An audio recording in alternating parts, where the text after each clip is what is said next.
ধর্মনগরে BSF এর উদ্যোগে বড়ুয়াকান্দিতে এক বাংলাদেশি গ্রেপ্তার।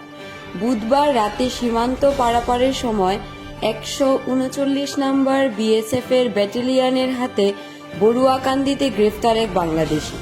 ঘটনার বিবরণে জানা যায়, বাংলাদেশের সিলেট থেকে 2018 সালে ট্যুরিস্ট ভিসায় দুবাই হয়ে ফ্রান্সে গিয়েছিল আজিমউদ্দিন নামে এক ব্যক্তি। সে দীর্ঘ 2018 সাল থেকে 2024 সাল পর্যন্ত সেখানে বসবাস করে এবং একটি রেস্টুরেন্টে কাজ করে। তারপর সেখানে ফ্রান্সের নাগরিকত্ব পেয়ে যায়। আজিমউদ্দিন বলে কবর ফ্রান্স থেকে পাসপোর্ট এবং ভিসা নিয়ে ভারতে প্রবেশ করে, যেহেতু তার কাছে ভারত থেকে বাংলাদেশ যাবার পাসপোর্ট ছিল না।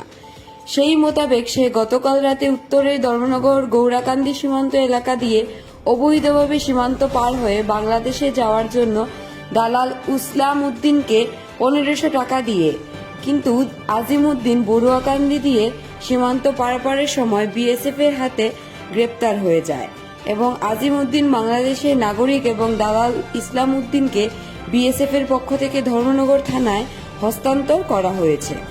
বৃহস্পতিবার ধর্মনগর থানা পুলিশ সংশ্লিষ্ট ধারায় দালাল এবং বাংলাদেশের নাগরিকের বিরুদ্ধে সংশ্লিষ্ট ধারার মামলা দায়ের করে এবং তদন্ত শুরু করে। আগামীকাল তাদেরকে আদালতে প্রেরণ করবে পুলিশ।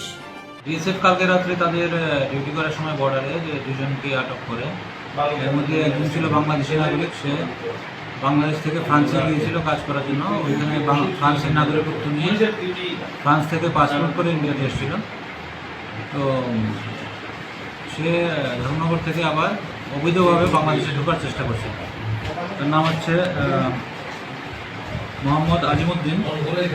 তাকে বিএসএফ ডিটেইন করে এবং তাকে যে সহযোগিতা করছিল নাজিদ ইসলাম উদ্দিন, তাকেও পুলিশ বিএসএফ ডিটেইন করে আমাদের কেন্দ্রে বসেছে। Bureau report, Dharmanagar news online.